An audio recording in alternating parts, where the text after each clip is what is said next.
그러니까 이재명이도 나와가지고 지금 태어나기 전에 이제 그 정성호랑 문자 주고받았던 게 그게 또 하필이면 또 카메라에 찍혀가지고 공개가 됐잖아요.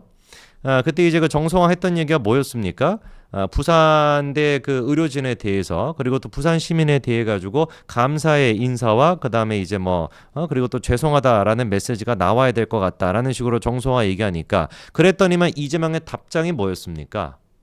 그 언론사들 같은 경우는 사실 이제 그 정성화가 이런 식의 요청을 했다, 문자를 주고받았다라는 거에 주목하고 있는데 더 중요한 포인트는 뭐냐면 정성화가 그런 식으로 이제 문자를 보냈을 때 정상적인 사람이라면 뭐라고 답장을 해야 되겠어요? 네, 알겠습니다. 오케이, 좋습니다. 뭐 이런 식으로 얘기를 해야 될 거 아닙니까? 그런데 그때 그 얘기에 대해서 부산대 의료진에 대해서 감사 인사를 해야 될 것 같습니다라고 하는 그 정성호의 문자에 대해 가지고 이재명의 답신은 뭐였냐? 현근택은 어느 정도로 할까요? 이거였어요. 그러니까 이게 일반인들의 상식과 전혀 지가 하나도 맞지가 않은 거예요. 그러니까 이제 그 지금 그 또 뭐라고 할까? 이걸 밈이라고 하나? 우리 박근혜 전 대통령 같은 경우는 대전은요라고 하는 5글자로 지방선거의 그 판세를 뒤집었다라는 평가를 받는데 현근택 은요 5글자 되네. 근택이는요도 되고 그러니까 이재명 같은 경우는 박근혜 전 대통령은 대전은요라고 하는 5글자로 판세를 바꿨다고 한다면 이재명이 같은 경우는 근택이는요 현근택은요라고 하는 5글자로 민주당을 지금 자멸의 길로 빠뜨린 겁니다. 아니 자기가 지금 그렇게 특권을 받았다 뭐다 해가지고 논란이 되고 있는 상태에서 얼마나 문제의식이 없으면 현근택은요 이런 얘기부터 나올 수가 있습니까? 기가 찰 노릇이죠, 그렇죠? 근데 이제 그거에 대해 가지고 정성호가 했던 그 답변은 또 뭐냐? 당직 자격 정지는 되어야 하지 않을까? 공간이 컷오프 대상이다. 이렇게 이제 보냅니다. 그랬던 뭐 이거 맞는 얘기죠, 그렇죠? 당연히 이제 뭐 당직 자격 정지를 시켜야 되는 것이고 공천도 조선은 안 되는 것이죠, 그렇죠? 그랬더니만 이제 또 이재명의 답장이 뭐였습니까? 너무 심한 거 아닐까요? 이렇게 보냅니다. 이게 진짜 문제 의식이 우리가 한 2가지 측면에서 가져야 되는데 첫 번째 같은 경우는 일단 문제가 뭐냐 현근택 사안 같은 경우는 굉장히 심각한 사안이었습니다. 이석주 이제 그 민주당 부위원장이 현근택한테 사과하는 게 좋겠다라는 취지로 얘기를 했죠. 그래갖고 현근택이가 이제 부랴부랴 그 이제 피해 여성한테 사과를 했습니다. 전화를 이제 10번 정도 걸었다라고 하고 이게 이제 사실상 이게 뭐가 돼야 되는 거야? 아까 전에 그 여자애 그 뭐라고 했었지?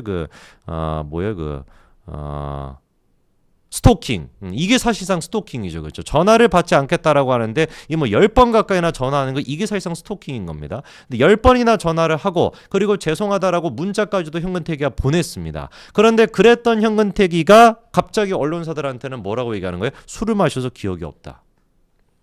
이게 민주당이 갖고 있는 인식의 수준인 겁니다. 여성에 대해서 너네 뭐 입에 담기도 싫은데 너네 뭐 부부냐? 같이 사냐? 이런 저질스러운 얘기를 한다라는 것도 기가 찬데 그거에 대해 가지고 대처하는 방식이 나 진짜 지난번에 같은 경우는 김교환이었나요? 그 제주도 그 밀려가지고 내가 진짜 물 먹었었는데 이번에는 진짜 반드시 공천 받아가지고 내가 배지 한번 달아보겠다고 온통 머릿속에 그 생각밖에 없잖아요. 그러니까 온갖 종편에 나가가지고 온갖 방송에 나가가지고 찍교도를 막 찬양하고 앉아있는 게 현근택의 모습 아니었습니까? 근데 그랬던 인간이 너 부부냐? 같이 사냐? 이 2마디 했다라 그래가지고 공천 지금 나가리 될 것 같으니까 부랴부랴 10번 가까이나 전화를 하고 문자까지 보내가지고 사과를 했던 것인데 근데 이게 딱 하루아침 만에 바뀌어가지고 입장이 뭐라고 바뀌는 건 술 마셔가지고 기억이 없다. 이경이 하는 짓거리나 현근택이 하고 있는 짓거리랑 똑같은 거 아닙니까? 차를 갖다가 급정거를 3차선에서 한번 급정거하고 그것도 막 분이 안 풀려가지고 차선을 그냥 확 바꿔가지고 2차선에서도 급정거하고 그것도 분이 안 풀려가지고 1차선에서도 확 그냥 멈춰가지고 급정거를 하고 3번이나 급정거를 해가지고 사람을 그냥 완전히 보내버리겠다. 누구 보고 배웠는지 모르겠어. 누구 보고 배웠긴 뭐 찌찌면 보고 배웠겠지. 그렇게 완전히 사람을 보내버리겠다라고 작정했던 게 이경인데 이경 나중에 변명하고 있는 게 뭐였습니까? 대리기사가 했다라는 거 아니에요? 그 대리기사 지금 막 찾겠다라고 지금 막 그 뻘짓거리 하고 있지 않습니까? 언제 찾겠는데 그거 뭐 하루에 한 3시간, 4시간씩만 간다 할지라도 이경의 주장에 따르면 한 10년 걸리거든요. 뭐 10년 뒤에 다시 한번 받을 겁니까? 이경이 하는 짓거리나 지금 현근택이 하고 있는 짓거리가 똑같은 거면 그게 일단 우리가 갖고 있는 문제의식 첫 번째고요. 그리고 2번째 문제의식이 뭐냐면 이재명이나 정성호 이런 인간들이 지금 현근택의 어떤 그 징계 정도에 대해서 논의하고 있다라는 거, 이것도 문제인 겁니다. 왜냐면은 당원 징계는 누가 하는 거예요? 우리 그 갈비신당의 창시자 이준석의 케이스를 통해서도 우리가 잘 알지 않습니까? 여러분, 그 징계는 누가 해야 되는 겁니까? 윤리심판원이 해야 되는 겁니다. 근데 그거에 대해 가지고 윤리심판원이 엄연히 있음에도 불구하고 이재명과 그 다음에 정성호 전혀 상관이 없는 두 사람이 지금 나와가지고 징계를 어떻게 할 거냐, 이거를 논의하고 있는 것 자체가 이미 뭘 보여주는 거겠습니까? 그렇죠? 민주당 자체가 뭐다? 이미 사당화가 돼도 사당화가 됐다. 그냥 찢겨도 그 자체밖에 안 된다라는 겁니다. 그래서 이번에 참다가 못 참고 결국에 이제 그 이원욱과 김종민, 조홍천 이 세 분이 이제 민주당 탈당하기로 결심을 했죠, 그렇죠? 그래서 뭐 양심 때문에 더 못하겠다 이런 얘기를 하고 있는데, 뭐 개인적으로 조홍천 같은 경우는 잘 모르겠어요. 어제였던 걸로 기억이 나는데, 어제 이제 그 방송에 나가가지고 한동훈 위원장에 대해 가지고 그렇게 표현하지 않았습니까? 책 많이 읽은 윤석열? 아니다. 술 안 마시는 윤석열 뭐 이렇게 표현했던 것 같은데, 책 좀 많이 읽고 술 안 마시는 윤석열. 그 정도 인식 수준밖에 안 되기 때문에 사실 뭐 조홍천에 대해서 저는 막 그렇게 아직까지 이 사람이 뭐 깨어 있다라고 하는 그런 기대는 없습니다만, 뭐 어쨌거나 이원욱과 김종민, 조홍천 세 사람이 양심 때문에 더 이상 민주당에 있을 수가 없다라고 하면서 민주당을 떠났습니다. 근데 솔직해져야죠. 양심 때문에 뭐 민주당에 있을 수 없다라는 말도 뭐 어느 정도는 일리는 있겠습니다만, 자기들이 살기 위해서라도 민주당을 떠난 겁니다. 이미 민주당은 지고 있는 해 정도가, 해 비유하는 것 자체가 해한테 미안한 일이니까 뭐라고 해야 될까, 이거를 이미 뭐 찢기고 있는 수준이기 때문에, 그래서 민주당에 있는 것 자체가 자기들이 생각하기에도 정치적인 생명이 끝장날 거라고 보기 때문에 그래서 나오는 것이지, 뭐 양심을 따랐다가는 어떻게 지금까지 버팁니까? 진작에 나갔어야지. 그리고 그 결과가 아까 전에 그 현근택 그리고 또 이재명의 반응을 통해서 또 우리가 알 수가 있는 거잖아요. 뭐 위급한 상황이다. 하루빨리 우리가 지금 뭐 부울경 쪽에 여론조사가 지금 이상한 민주당한테 진짜 골로 가고 있는 결과가 나오기 때문에 하루빨리 민주당이 사과를 해야 된다. 이재명이 사과를 해야 된다라는 목소리가 나오는 상태에서 근태기는요, 이런 얘기하고 있는 수준이다 보니까, 이경같이 뭐 조폭같이 운전하고 있고 사람 보내버리겠다라고 하고 있는 그 이경 같은 상태에서 진작에 양심이 있었다라고 한다면 나왔어야죠.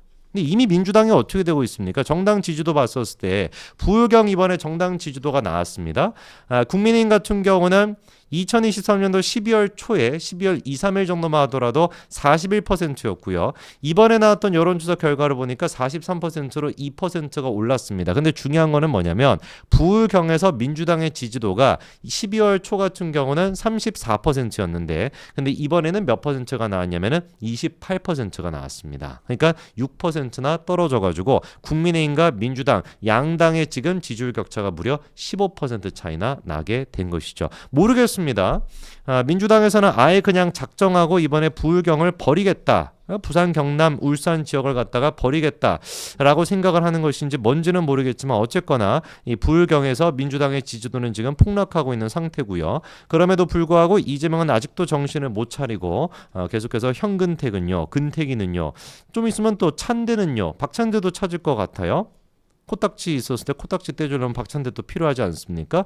이미 뭐 찾고 있으려나 계속해가지고 그래서 박찬대는요, 뭐 근태기는요, 뭐 장경태는요, 남국이는요, 뭐 이렇게 뭐 시리즈로 그냥 만들어가지고 해도 뭐 그냥 뭐 끝날 것 같은데. 그리고 저희가 또 눈여겨봐야 되는 게 한동훈 위원장과 이재명 두 사람의 대선 후보 적합도에 대한 얘기인데요. 이번에 보니까 이제 그 적합도가 양자 구도 두 사람 놓고 봤을 때는 36대 36으로 동률이 나왔습니다. 근데 이제 그 이재명 입장에서는 굉장히 이게 치명적인 내용입니다. 왜냐면 이게 그 조사 기관이 매트릭스에서 했는데요. 여기 같은 경우는 무선 전화 면접으로 하는 게 100%입니다.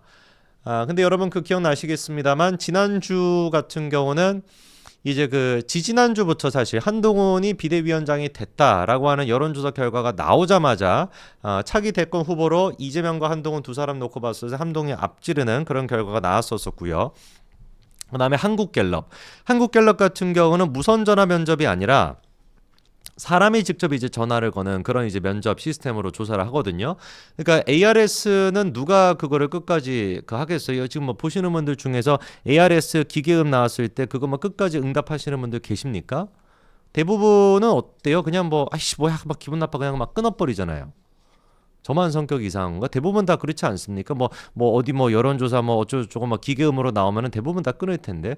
근데 이제 또 마찬가지로 대부분의 분들이 사람이 이렇게 전화를 걸어가지고 사람 목소리가 나서 다 그냥 기분 나빠 확 끊어버리는 그런 좀 성격이 이상한 사람들은 많지는 않잖아요. 그러다 보니까 사람이 이제 전화를 했었을 때는 신뢰도가 거의 뭐 한 2, 30% 가까이 나오고요. 전화 면접으로 하는 이거 같은 경우는 무선 전화 면접 같은 경우는 신뢰도가 한 4%, 5%그 정도밖에 안 됩니다. 근데 이제 끝까지 그거를 응답하는 사람들은 굉장히 정치에 대한 관심도가 높거나 아니면 특정 인물에 대한 충성도가 높은 사람들인 경우에는 끝까지 답변을 하겠죠. 나는 그 사람을 살려야 된다라는 생각으로 그 사람들을 가리켜서 우리가 전문 용어로 이제 개딸이라고 얘기하지 않습니까? 그래서 이제 그 개딸들 같은 경우는 일반적으로 ARS 무선 전화 면접을 했었을 때 응답하는 비율이 높고요. 그리고 요 사람들이 이제 또 페이크를 씁니다.